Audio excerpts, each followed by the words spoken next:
नमस्कार श्रोते हो, मी अर्चना रवींद्र शिर्के माऊली कथाकथनमध्ये तुमचे पुन्हा एकदा स्वागत करते. आपण ऐकत आहोत राधा भाग 2. लेखक समर. रोहित आणि श्रावणीने घरासाठी घेतलेलं उर्वरित कर्ज त्यांच्या बचतीतून त्वरित फेडलं आणि तेच घर गहाण ठेवून नवं कर्ज काढलं. अगदीच वाईट परिस्थिती ओढावली तर आपलं ठाण्याचं घर आहेच, असं रघुनाथरावांनी स्वतःहून सांगितल्याने रोहितला तो निर्णय घेता आला. प्रज्ञाला त्यांनी या निर्णयात सहभागी केलं. हा प्रयोग अयशस्वी झाला तर कोणत्या परिणामांना सामोरं जावं लागू शकतं याची तिला कल्पना देण्यात आली. तिने त्या परिस्थितीला सामोरं जाण्याची तयारी दर्शवल्यावरच जागेचा शोध सुरू झाला. कर्वेनगर भागात एक खाजगी ग्रंथालय लवकरच बंद होणार होतं. त्या जागेच्या मालकाला ती जागा चांगल्या माणसांना अगदी चांगल्या कामासाठीच द्यायची होती. श्रावणी आणि रोहितने ज्या एजंटला संपर्क केला होता त्याची त्या ग्रंथालयाच्या ग्रंथपालाशी ओळख होती. श्रावणी आणि रोहितची संकल्पना वेगळी आहे हे लक्षात आल्यावर त्याने ती ग्रंथपालासमोर मांडली. व्यवस्थित समजावलं तर जागेचे मालक ती जागा या दोघांना देऊ शकतील असं ग्रंथपालही म्हणाले. दोघांना ती जागा खूप आवडली होती. अनेक बंगल्यांच्या मध्यभागी तो एक बंगला होता. मालक अर्थातच गर्भश्रीमंत होता. तो एक 70ीतला वृद्ध पुरुष होता. त्याला मोठ्या भाड्यात रस नव्हता. आपल्या जागेवर किती चांगलं काम होतंय हे मिरवण्यातच त्याला रस होता. ही बाब श्रावणी आणि रोहितच्या पथ्यावर पडली. एजंटने त्यांची भेट ठरवली. श्रावणी आणि रोहित पूर्ण तयारीनिशी जागेच्या मालकाला त्याच्या घरी भेटायला गेले. मालकाच्या घरात तो आणि त्याची वृद्ध पत्नी हे दोघेच होते. दोघे 70ीतले असले तरी त्यांनी नुकताच 60ीत प्रवेश केला आहे असं वाटत होते. त्यांच्याकडे पाहून ते आरोग्याची चांगलीच काळजी घेत असावेत असं या दोघांच्या मनात आलं. एजंटने ओळख करून दिली. त्यानंतर मालकाने लगेच विचारलं, नाव काय ठेवणार? द फेस्टिवल, श्रावणी म्हणाली. का बरं? तिथे असा कोणता उत्सव करणार आहात? तो खरोखरच एक पुणेरी प्रश्न होता. मालकाने अगदी तुसडेपणाने तो प्रश्न विचारला आहे असं दोघांना वाटलं. आयुष्यच एका उत्सवासारखं जगावं अशीच आमची थीम आहे. तो फक्त एक कॅफे नसेल तर आयुष्य सेलिब्रेट करण्याची इच्छा असणाऱ्यांसाठी ते एक हक्काचं ठिकाण असेल. म्हणजे नेमकं काय? आम्ही इतरांप्रमाणे कॅफे चालवणार नाही आहोत. कॅफेचा अर्धा भाग मेंबर्ससाठी असेल आणि अर्धा भाग ऐनवेळी येणाऱ्या लोकांसाठी. तिथे आम्ही कॉफी आणि वेगवेगळे पदार्थ विकूच, पण कॅफे तेवढ्यापुरता मर्यादित नसेल. आमच्या डोळ्यांसमोर 3 वयोगट आहेत. एक वयोगट म्हणजे गप्पा मारण्यासाठी हक्काची जागा शोधणाऱ्या तरुणांचा. दुसरा वयोगट म्हणजे घरी काम करण्यापेक्षा दुपारच्या वेळी एखाद्या निवांत ठिकाणी जाऊन कॉफी पीत काम करू इच्छिणाऱ्या IT वाल्यांचा. आणि तिसरा वयोगट म्हणजे निवृत्त झाल्यावर रोज सायंकाळी मित्रांसोबत बसून गप्पा मारण्याची इच्छा असणाऱ्या आजी आजोबांचा. म्हणजे आमच्यासारख्यांचा. श्रावणीने रोहितकडे पाहिलं. रोहित संकोचात म्हणाला, हो, श्रावणीने सांगितलेल्या 3 गटांमध्ये असणारे ग्राहक आमची मेंबरशिप घेऊ शकतील. त्यामुळे कॉफी आणि खाद्यपदार्थांमध्ये सवलती मिळतील आणि मेंबर्ससाठी दर शनिवारी आणि रविवारी आम्ही एक ॲक्टिव्हिटी आयोजित करणार आहोत. तसंच दर महिन्याला एक कार्यक्रमही ठेवणार आहोत. 5 दिवस त्यांनी त्यांचं नेहमीचं आयुष्य जगायचं आणि विकेंडला आयुष्य साजरं करायचं. अर्थात लोकांना 7ही दिवस आयुष्य साजरं करावं अशीच आमची इच्छा आहे.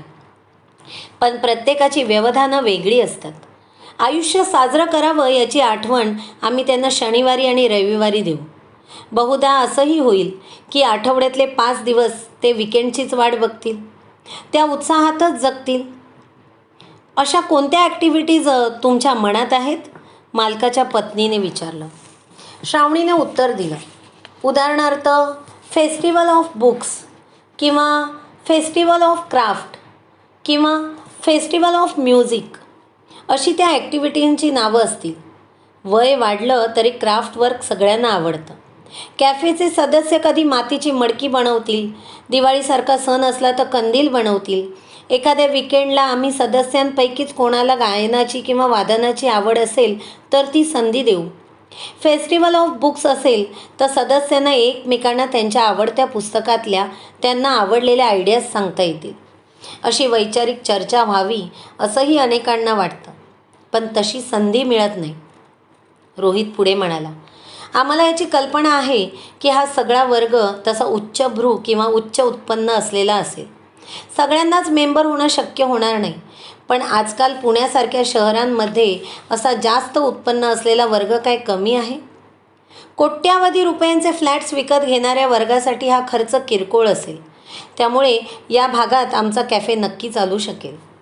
हे सगळं उभं करायला बराच खर्च होईल. हो, आम्हाला त्याची कल्पना आहे. आम्ही तसे धनाढ्य नाही आहोत, पण आमचं घर गहाण ठेवून आम्ही पैसा उभा करायचा निर्णय घेतला आहे. आम्हाला स्वतःचं काहीतरी उभं करायचं आहे. त्यासाठी आम्ही ही जोखीम घ्यायला तयार आहोत. आम्ही बरेच दिवस विचार करून हा निर्णय घेतला आहे. मालकाने त्यांची संकल्पना ऐकली. तो आम्ही तुम्हाला कळवतो इतकंच म्हणाला. श्रावणी आणि रोहितला वाटलं की जागा काही आपल्याला मिळणार नाही, कारण कळवू, बघू, पाहू असे शब्द हे नकाराचे समानार्थी शब्द आहेत असा त्यांचा अनुभव होता. पण त्यांना एक सुखद धक्का बसला. जो मालक त्यांच्याशी तुसडेपणाने बोलत होता आणि खोचक प्रश्न विचारत होता, त्याचं मन नवनीताहून मऊ होतं. हे श्रावणीला आणि रोहितला एजंटचा फोन आल्यावर जाणवलं. एजंटने त्यांना आनंदाची बातमी दिली. तुम्हाला माझी फी देण्याचीही गरज नाही. जागेचे मालक तुम्हाला जागा द्यायला तयार झालेत. इतकंच नाही तर तुमचा नफा सुरू झाल्यावरच तुम्ही भाडं द्या असंही त्यांनी सांगितलं आहे. तुम्ही सगळं पणाला लावून इतकं मोठं पाऊल उचलताय हे पाहून त्यांना तुम्हाला मदत करावीशी वाटली. अभिनंदन. मार्केटमध्ये असं कोणीही करत नाही. तुम्ही नशीबवान निघालात. मालकाचा निर्णय या दोघांनाही पूर्णतः अनपेक्षित होता. ते इतके चांगले आहेत तर बोलताना इतके कठोर का होतात असा प्रश्न त्यांना पडला. अशी माणसं त्यांची सुहृदयता का लपवतात? त्यांचं दातृत्व कोणालाही कळू नये म्हणून की त्यांच्या दातृत्वाचा कोणीही गैरफायदा घेऊ नये म्हणून? श्रावणी आणि रोहितला हे कळत नव्हतं. माणसाच्या वाणीचा कायमच त्यांच्या वर्तनाशी संबंध नसतो हे त्यांना त्या दिवशी पहिल्यांदा समजलं. रोहित एजंटला फोन करून म्हणाला, आम्हाला त्यांचे आभार मानायचे आहेत. आम्ही कधी भेटायला येऊ असं त्यांना विचाराल का? आभार वगैरे काही मानायचे नाहीत असं त्यांनी ठामपणे बजावले. आता पुन्हा घरी याल तर भाडं द्यायलाच या असं ते म्हणालेत. एजंट म्हणाला. रोहितला ते वाक्यही तुसडेपणाचं वाटलं असतं, पण मालकाच्या बोलण्याची पद्धत त्याला समजली होती. यशस्वी होऊनच भेटायला या असं मालक आजोबांना म्हणायचं आहे हे त्याने समजून घेतलं. 1 वर्ष लोटलं. श्रावणी आणि रोहितचा द फेस्टिवल कॅफे 6व्या महिन्यातच नफा कमवू लागला. कोणाचंही ऋण आपल्या खांद्यावर नको म्हणून रोहित आणि श्रावणी ठरलेल्या भाड्यापेक्षा जास्त भाडं मालकाला देऊ लागले. 6 महिन्यात न दिलेलं भाडं ते असेच टप्प्याटप्प्याने परत करणार होते. त्यामुळे त्या कॅफेमुळे रघुनाथरावांनाही त्यांचे नवे मित्र मिळाले. संध्याकाळ झाली की ते कॅफेत यायचे. त्यांची नव्या मित्रांसह ओळखही त्या कॅफेतच झाली होती.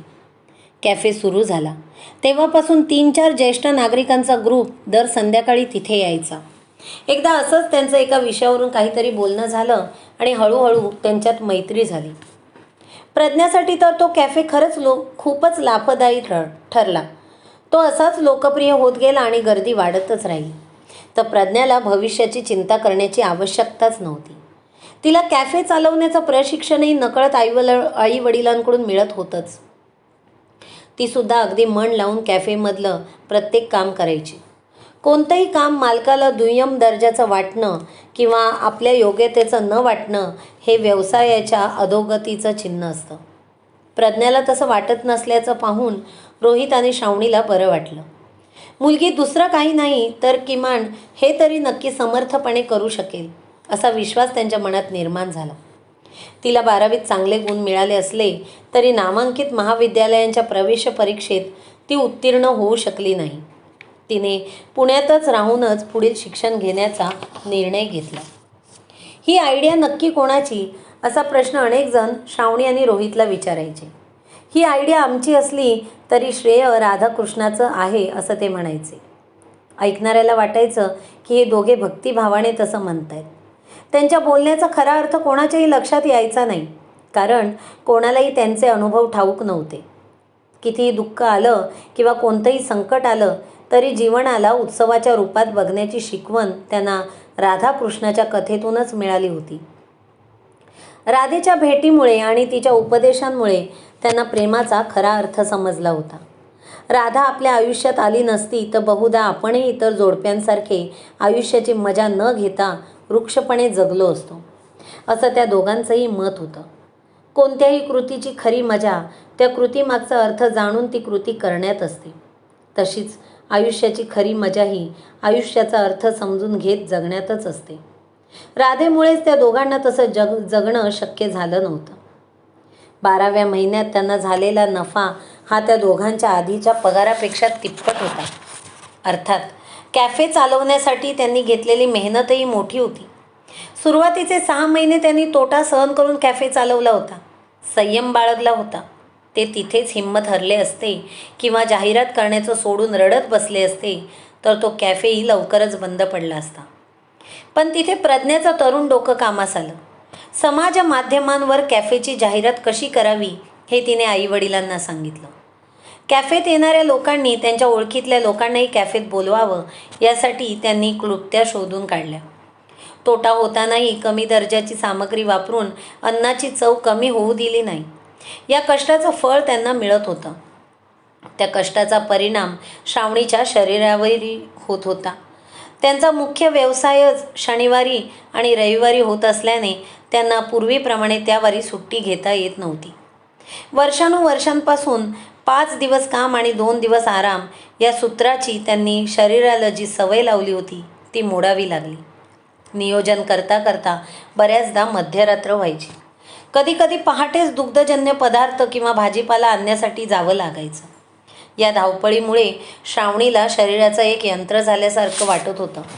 अर्थात तिने वर्षभर तशी तक्रार केली नाही, पण दिवसेंदिवस थकवा वाढू लागल्यावर तिला स्वतःला तरी शरीरातली सुन्नता जाणवू लागली. त्याकडे दुर्लक्ष करण्याशिवाय पर्याय नव्हता. कॅफे असाच नफ्यात चालू लागला तर हळूहळू आपण सुट्टी घेऊ शकू या आशेवर श्रावणी थकवा विसरून उभी राहत होती. 13व्या महिन्यात शारदाताईंचं द्वितीय पुण्यस्मरण आलं. पहिल्या पुण्यतिथीनंतर काही दिवसातच कॅफे सुरू झाला होता.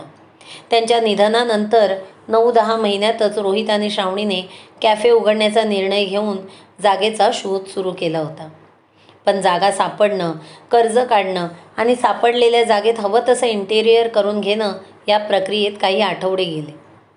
त्या आठवड्यात आपण फेस्टिवल ऑफ मेमरीज आयोजित करावं असं त्या दोघांनी ठरवलं. सदस्यांनी त्यांच्या आयुष्यातील चांगल्या वाईट आठवणी 2 मिनिटांमध्ये सांगाव्या असा कार्यक्रम ठरला. तो शारदाताईंच्या स्मृतिप्रित्यर्थ आयोजित करण्यात येत आहे हे सुद्धा कार्यक्रम पत्रिकेत नमूद करण्यात आलं. कॅफेत अगदी मंद दिव्यांच्या प्रकाशात भारतीय शास्त्रीय संगीताची अगदी हळू आवाजात कानी पडणारी धून ऐकत बरेच जण कॅफेत बसले होते. बघता बघता कॅफेचे 150 सदस्य झाले होते आणि त्यांना बसायलाही कॅफेत पुरेशी जागा नव्हती. सदस्य वगळता इतरांना कॅफेत प्रवेश देणंही शक्य नव्हतं. सदस्यांपैकी 70-80 सदस्य नियमित प्रत्येक फेस्टिवल साजरा करण्यासाठी यायचे. त्या दिवशीही तितकेच सदस्य उपस्थित होते. काही तरुणीही आल्या असल्या तरी त्या फक्त इतरांचे अनुभव ऐकण्याच्या उत्सुकतेपोटी आल्या होत्या. अजून इतरांना सांगावे इतके अनुभवही त्यांच्याकडे नव्हते आणि असलेले अनुभव सांगण्यासारखेच असतील असंही काही नव्हतं. 40 पुढच्या सदस्यांना अनुभव सांगण्यात रस होता. कार्यक्रम रटाळवाणा होऊ नये म्हणून कालमर्यादा 1-1.5 तासांचीच ठेवली होती. पण प्रत्येकजण आपले अनुभव सांगताना इतका रमत होता की 2 मिनिटांऐवजी 5 ते 10 मिनिटं प्रत्येकाला लागायची. कोणी कॉलेजमधल्या गमती सांगत होतं, कोणी पर्यटनाचे अनुभव सांगत होते, तर कोणी आयुष्यातल्या चढउतारांविषयी बोलत होतं. त्या सर्वांमध्ये 50शीतल्या एका गृहस्थाची कृती आणि भाष्य लक्षवेधक ठरलं. ते त्यांच्या पत्नीसह आले होते. त्यांची वेळ आल्यावर बोलण्यासाठी त्यांनी माईक हातात घेतला. ते म्हणाले, फेस्टिवल ऑफ मेमरीज छान कल्पना आहे, पण मला कॅफेच्या संचालक आणि संचालिकेला एक प्रश्न विचारायचा आहे. रोहित आणि श्रावणी नर्वस होऊन त्यांचं बोलणं ऐकू लागले. जी आठवण संचालकासाठी सुखावं आहे तीच संचालिकेसाठीही सुखावं असेल का? तुम्हाला जो निर्णय योग्य वाटतो तोच तुमच्या पत्नीलाही वाटतो का? ते खरोखर तो प्रश्न विचारून थांबले आणि उत्तराची प्रतीक्षा करू लागले. रोहित आणि श्रावणीने एकमेकांकडे पाहिलं. रोहित म्हणाला, हो. तुम्ही नाही, संचालिका मॅडमनी सांगावं. श्रावणीही लगेच म्हणाली, हो, आम्ही सगळे निर्णय सहमतीनेच घेतो. चांगलं आहे. दुर्दैवाने माझ्या पत्नीला तसं म्हणता येणार नाही, कारण माझ्या सगळ्या आठवणी या माझ्या निर्णयांच्याच आहेत. पण तिच्या सगळ्या आठवणी कर्तव्याच्या आणि तडजोडीच्या आहेत. जी आठवण मी तुम्हाला योग्य अयोग्य किंवा नैतिक परिप्रेक्ष्यातून सांगेन तीच आठवण माझी पत्नी तुम्हाला कर्तव्याच्या दृष्टीने सांगेल. जो माझ्यासाठी आनंद असेल ती तिच्यासाठी तडजोड असेल. अगदी सोपं उदाहरण, ती वर्षातून 2 वेळाच तिच्या माहेरी जाते.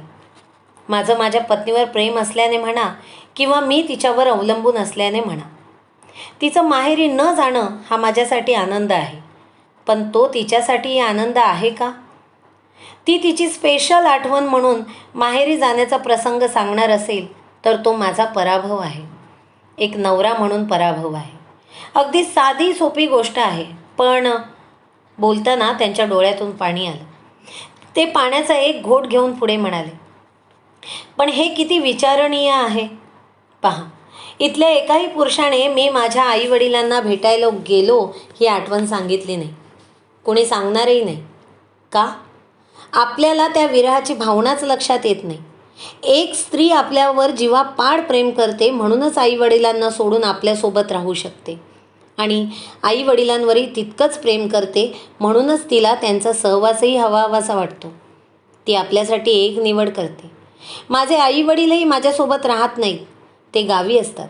पण माझ्या मनात आलं तेव्हा आम्ही त्यांच्याकडे जातो, आणि त्यांच्या मनात आलं तेव्हा ते आमच्याकडे येतात. मुलीकडे तिच्या आईवडिलांनी राहायला जावं का असा विचार मुलीच्या मनात आला नाही, तरी तिच्या आईवडिलांच्या मनात येतो.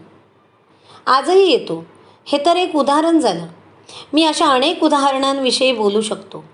लोक म्हणतात की बायकांच्या नवऱ्याच्या पैशांवर डोळा असतो. त्या आईच्या सांगण्यानुसार सासू विरुद्ध षडयंत्र करतात. कोणास ठाऊक, असंही असेल. 4 बातम्यांचा संदर्भ देऊन सगळ्या स्त्री जातीचं सामान्यीकरण करण्यासाठी किती बुद्धी लागते. मला एवढंच माहिती आहे की माझ्या ओळखीतल्या 99% स्त्रिया आजही पावन आहेत, कुटुंबासाठी झिजणाऱ्या आहेत. मी काही स्त्रीवादी वगैरे नाही. जगातल्या इतक्या स्त्रियांचा मी अभ्यास केला नाही. मला एकच स्त्री नीट कळू लागली, ती म्हणजे माझी बायको. मी तिचाच विचार केला आहे आणि म्हणूनच आज हे बोलतोय. ते त्यांच्या पत्नीकडे पाहून पुढे म्हणाले, आजवर मी तुझ्या भावनांना, मतांना आणि किंवा कशालाही म्हणावा तितका रिस्पेक्ट दिला नाही. त्यामुळे मला आज सगळ्यांसमोर तुला सॉरी म्हणायचं आहे. श्रावणीने त्यांना एक गुलाब आणून दिला. मी सॉरी म्हणालो की मला गुलाब दे असं त्यांनी श्रावणीला आधीच सांगून ठेवलं होतं. त्यांनी सर्वांसमोर त्यांच्या पत्नीला ते गुलाब दिलं. तिच्या डोळ्यांमधूनही अश्रू ओघळत होते. सर्वांनी टाळ्या वाजवून त्यांचं कौतुक केलं. पुरुषाने आपली चूक मान्य करणं आणि तीही सर्वांसमोर मान्य करणं किती अवघड असतं हे तिथे उपस्थित असलेल्या पुरुषांना चांगलंच माहीत होतं. त्यांच्या पत्नीने माईक हातात घेऊन म्हणाले, मी 2च शब्द बोलते. मी यांच्यासाठी किती केलं हे यांनी खूप वाढवून सांगितलं. यांनीही कुटुंबासाठी तितकंच केलं आहे. त्यांच्या प्रेमाकडे आणि कष्टाकडे पाहून मला माझ्या तक्रारी कायमच लहान वाटल्या. एक स्त्री संसारासाठी किती करते हे यांनी सांगितलं. तो तिचा वाटा असतो. मी सुरुवातीलाच ठरवलं होतं की यांच्या प्रेमाकडे आणि डेडिकेशनकडे बघायचं. नकारात्मक गोष्टीचा आपण विचार करत बसलो की आपल्यालाच जास्त त्रास होतो. एवढंच म्हणते की यांना सॉरी म्हणायची काही एक गरज नव्हती. मी यांच्यासाठी जे काही केलं असेल ते का केलं हे तुमच्या लक्षात आलं असेलच.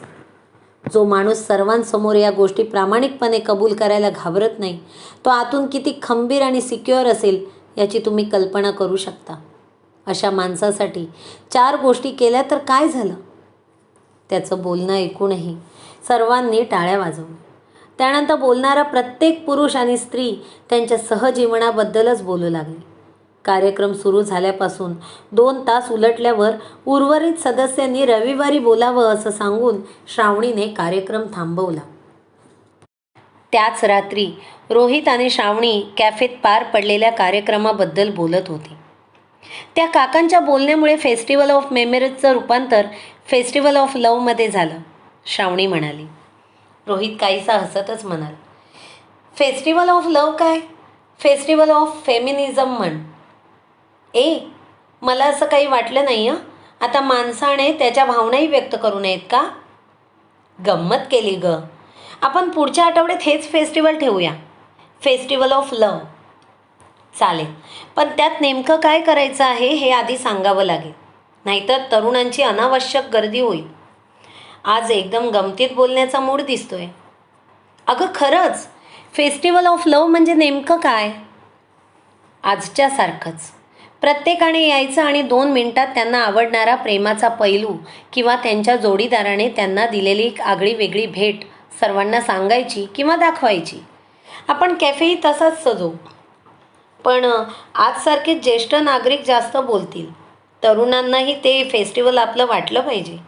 शेवटी प्रेमाला सर्वाधिक महत्त्व देणारा वर्ग सुटायला नको. हो, आपण त्याचाही विचार करू. पण आजकालच्या पिढीला, खरं तर कोणत्याही काळातल्या तरुण पिढीला असं मोकळेपणाने प्रेमाविषयी बोलणं किंवा अशा कार्यक्रमांमध्ये सहभागी होणं आवडणार नाही. कारण आपण नकळत आपलीच गोष्ट सांगू की काय अशी भीती त्यांच्या मनात असते. अशी आयडिया शोधावी लागेल जी त्यांनाही आवडेल. दोघेही त्याबद्दल विचार करू लागले. थोड्या वेळानंतर रोहितला एक कल्पना सुचली. आपण ज्येष्ठ नागरिकांसाठी 6 ते 8 आणि तरुणांसाठी 8 ते 9 अशी वेळ ठेवू. तरुणांनी सर्वांसमोर काहीच बोलायचं नाही. त्यांनी एका लहानशा कागदावर त्यांच्या मनातल्या भावना लिहून बॉक्समध्ये तो कागद टाकायचा. त्या मजकुरातून तो कोणी लिहिला आहे याची फक्त एक हिंट दिली जावी, जेणेकरून लिहिणाऱ्यासह आलेल्या व्यक्तीला तो मजकूर आपल्यासाठी आहे हे समजेल. प्रत्येक चिठ्ठी वाचून झाली की ती कोणी लिहिली आहे आणि कोणासाठी लिहिली आहे हे तिथे बसलेल्यांनीच ओळखायचं. ते एका वर्तुळात बसले तर अजून मजा येईल. कोणाची कोणाशी भेट होते हे सगळ्यांना दिसेल. हो, तसंच. छान आयडिया आहे. ही आयडियाच आपण आठवड्याभरात डेव्हलप करू. मजा येईल. प्रज्ञालाही विचारूया. बघू तरी आपली लेक अजून कोणती आयडिया शोधून काढते. तिच्या डोक्यात काय सुरू आहे हे तरी समजेल. हो, तसंही तिच्या वयातल्या मुलामुलींच्या आयुष्यात काय सुरू आहे हे सहज काढून घेता येतं.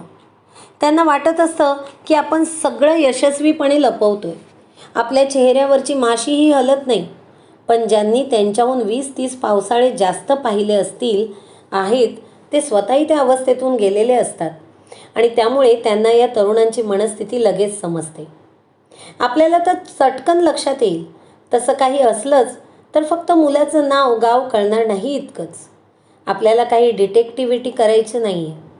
हो रोहित, आपण आपल्यावर असलेल्या जबाबदाऱ्या हळूहळू पार पाडतोय. फुलाने कितीही आभास निर्माण केला की ते ताजंच आहे तरी कालांतराने त्याच्यावर येणारा तांबूसपणा त्याला सत्याची जाणीव करून देतोच. म्हणजे आपण कितीही ठरवलं की आपलं प्रेम ताजंच आहे आणि अजूनही आपण तोच रोमांच अनुभवतोय तरी आपली मुलगी हळूहळू लग्नाची होईल आणि आपण 50शीत जाऊ. म्हणजे मध्यान्ह मागे पडली आहे आणि सूर्य हळूहळू अस्ताकडे झुकतोय हे सत्य बदलत नाही. आता प्रज्ञाचं रोमांच पर्व सुरू होणार आहे. तिचं तारुण्यही आनंदाने बहरायला हवं हीच इच्छा आणि प्रार्थना आहे.